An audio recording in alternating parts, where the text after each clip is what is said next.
වඩු මහත්තයා වැඩ වගේ. මොනවද කරන්නේ පුතේ?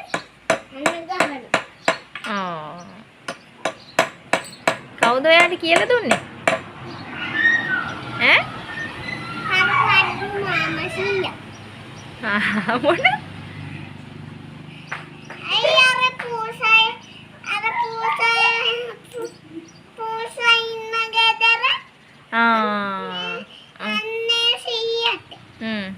මොකද්ද හදන්නේ ඔය යන ගහලා?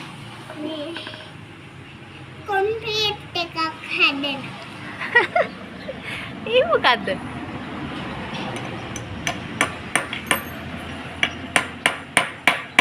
අතට වදී බලාගෙන